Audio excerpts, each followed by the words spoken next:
नई बहू की जादुई रसमलाई। नताशा एक गरीब घर की लड़की थी। उसकी माँ शकुंतला कुछ साल पहले ही गुजर चुकी थी।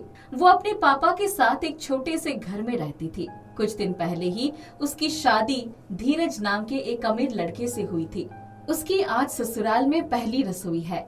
नताशा रसोई के अंदर खड़ी होती है और वो घबराहट के मारे यहाँ से वहाँ घूम रही होती है। अगर सास को पता चल गया कि मुझे रसमलाई बनानी नहीं आती तो पता नहीं क्या होगा। ससुराल में पहले दिन ही मेरी बेइज्जती हो जाएगी सबके सामने। वो बहुत छोटी थी जब उसकी माँ उसे छोड़कर चली गई थी, जिसके कारण वो कभी खाना बनाना सीख ही नहीं पाई। आज माँ होती तो मुझे ऐसे परेशानी नहीं होती। माँ मुझे पहले ही सब कुछ सिखाकर भेजती। नताशा दुखी होकर माँ को याद करने लगी। तभी उसकी स्वर्गीय माँ उसके सामने प्रकट हो गई। अरे नताशा, मैंने तुम्हें बचपन में सिखाया था ना कि कोई भी परेशानी हो तो उसे समझदारी से सुलझाया करो। नताशा अपने सामने अपनी स्वर्गीय माँ को देखकर अचंभित रह जाती है और अपनी माँ से कहती है, माँ, क्या ये तुम हो?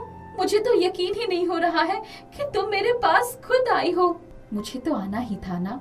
मेरी नताशा इतनी प्यारी है कि मैं उसकी बेइज्जती थोड़ी होने दूंगी। चलो अब अपने हाथों को आगे करो। नताशा अपने हाथों को आगे करती है, जिसके बाद शकुंतला उसके हाथों पर अपना हाथ रखकर कहती है, आज के बाद तुम जो भी खाना बनाओगी वो बहुत स्वादिष्ट और लाजवाब होगा। जो भी कोई खाएगा वो तुम्हारी गुणगान करने लगेगा।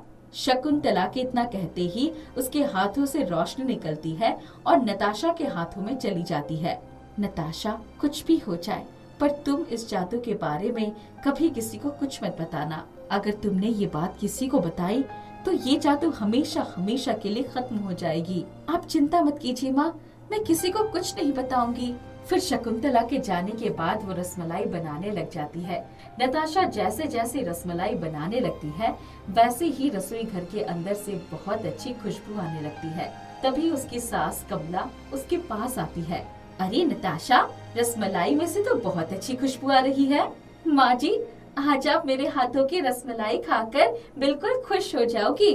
अच्छा, इतनी स्वादिष्ट रसमलाई बनाई है क्या तूने? फिर तो मैं तेरे हाथ की बनी हुई रसमलाई जरूर खाकर देखूंगी। कमला ये कहकर रसोई घर से बाहर चली जाती है, जिसके बाद थोड़ी देर में वो रसमलाई बना लेती है और सबके पास लेकर जाती है। एक एक करके सबको खिलाती है। जैसे ही कमला रसमलाई खाती है उसको बहुत अच्छी लगती है। क्या बात है नताशा, सच में तेरे हाथों में तो जादू है, जादू। इतनी स्वादिष्ट रसमलाई तो मैंने कभी भी नहीं खाई। अरे मैं तो कहता ही था, हमारी नताशा बहु रूपवती होने के साथ साथ गुणवती भी है। अरे वाह नताशा, रसमलाई तो सच में बहुत स्वादिष्ट बनी है। माँ, अपनी बहू नताशा को उसकी पहली रसोई में इतनी अच्छी रसमलाई बनाने के लिए कोई तोहफा नहीं दोगी? क्यों नहीं, जरूर दूंगी। कमला खाने के टेबल से उठकर अपने कमरे में जाती है और अपनी अलमारी खोलकर उसमें से डायमंड का नेकलेस निकाल कर लाती है और उस नेकलेस को नताशा को देते हुए कहती है, ये ले नताशा, मेरी तरफ से तेरे लिए ये कीमती तोहफा। मुझे ये नेकलेस मेरी सासू माँ ने दिया था और आज मैं तुझे दे रही हूँ। बहुत संभाल कर रख देना। मैंने अपनी स्वर्गीय सास से वादा किया था, जो बहू मुझे सबसे अच्छी रसमलाई बनाकर खिलाएगी मैं उसे ये डायमंड का नेकलेस दूंगी। तो आज से ये नेकलेस तुम्हारी हुई। बहुत बहुत शुक्रिया माँ जी। वहीं दूसरी तरफ उसकी जेठानियाँ ये सब देखकर जलने लग गई।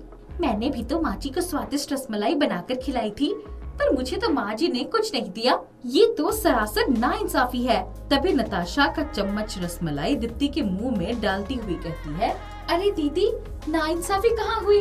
आप भी जरा खाकर देखिए ना, मैंने रसमलाई कैसी बनाई है। एक चम्मच रसमलाई दीप्ति के मुंह में जाते हैं। दीप्ति भी शौक से रसमलाई खाती है। उसे भी रसमलाई बहुत पसंद आती है। अरे वाह नताशा, रसमलाई तो सच में बहुत अच्छी बात है। रसमलाई तो सच में बहुत अच्छी बनी है। दीप्ति को मजे से रसमलाई खाते देख पुष्पा गुस्से में बोलती है, अरे दल बदलू, तूने तो 1 मिनट में पार्टी बदल ली।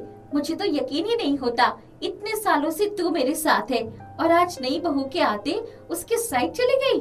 पुष्पा ऐसे कहकर अपने कमरे में चली जाती है और घर के सभी लोग बड़े बड़े मजे से रसमलाई खाते हैं। माँ, अगर आपने मुझे अपनी जादुई शक्ति ना दी होती तो मैं कभी जादुई रसमलाई नहीं बना पाती, लेकिन मुझे ये राज अपने तक ही रखना होगा।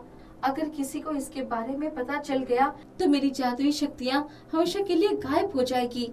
नताशा अपने कमरे में ये सब कह रही होती है कि पीछे से पुष्पा खिड़की के पीछे खड़ी होकर चुपचाप सब कुछ सुन लेती है। बेचारी नताशा, इसको तो पता भी नहीं चला कि मैंने पीछे से सब कुछ सुन लिया। अब तो बेचारी का जादू भी गायब हो गया होगा। मजा तो कल आएगा जब सासू माँ इसे सभी मेहमानों के लिए दोबारा रसमलाई बनाने के लिए बोलेगी। कल पता चल जाएगा सबको कि आखिर इस नई नवेली बहू को रसमलाई बनानी आती है या नहीं। पुष्पा बहुत खुश होकर वहाँ से चली गई और कल का इंतजार करने लगी। अगले दिन सुबह सुबह सभी मेहमान घर आ जाते हैं। नताशा बहू, मैं चाहती हूँ कि तू अपने हाथों से सभी मेहमानों के लिए स्वादिष्ट रसमलाई बनाओ। जी माँ जी, मैं अभी रसोई घर में जाती हूँ और सभी के लिए स्वादिष्ट रसमलाई बनवा कर लाती हूँ। नताशा रसोई में जाती है और फिर रसमलाई बनाने लगती है। वहीं दूसरी तरफ पुष्पा ये देखकर मन ही मन बहुत खुश होती है। बेचारी का क्या पता, इस बार उसकी माँ का दिया हुआ जादू नहीं चलने वाला। ऐसा कहकर पुष्पा हंसने लगी। कुछ देर बाद नताशा रसमलाई बनाकर सभी मेहमानों और अपनी सास कमला को परोस देती है। रसमलाई खाने के बाद मेहमान कमला और उसकी बहू जमकर तारीफ करते हैं। अरे वाह कमला, बहू ने तो बहुत ही स्वादिष्ट रसमलाई बनाई है। तुम्हारी बहू के हाथ में तो जादू है जादू। अपनी बहू को तो बुलाओ सही। अरे, इसने इतनी स्वादिष्ट रसमलाई कैसे बनाई? ये कैसे हो सकता है? मैंने तो सब कुछ सुन लिया था, फिर भी इसकी जादू कम कर गई। मुझे तो सब कुछ समझ नहीं आ रहा। पुष्पा ये सोच सोचकर परेशान हो रही थी कि तभी पुष्पा के सामने नताशा की स्वर के प्रकट होते ही और उससे कहते ही, पुष्पा क्या हुआ? नताशा की स्वर्गीय माँ को देखकर पुष्पा डर जाती है। आप कौन? मैं नताशा की स्वर्गीय माँ हूँ। पुष्पा, तुम्हें ज्यादा सोचने की जरूरत नहीं है, मैं तुम्हें बताती हूँ। तुम्हारे सब कुछ जाने के बाद भी नताशा ने इतनी स्वादिष्ट रसमलाई कैसे बनाया है। नताशा बहुत होशियार और समझदार लड़की है। जब उसने अपनी पहली रसोई पर सबके लिए रसमलाई बनाई थी तो तभी उसके दिमाग में रसमलाई बनाने की विधि बैठ गई थी और इसी वजह से उसने बिना जादू के भी दोबारा सबके लिए अच्छी और स्वादिष्ट रसमलाई बना दिया। ये सुनते ही पुष्पा को अपनी गलती का एहसास होता है। उस दिन के बाद से पुष्पा कभी नताशा के पीछे नहीं लगती है और तीनों बहुएं एक दूसरे के साथ खुशी खुशी रहने लगती है।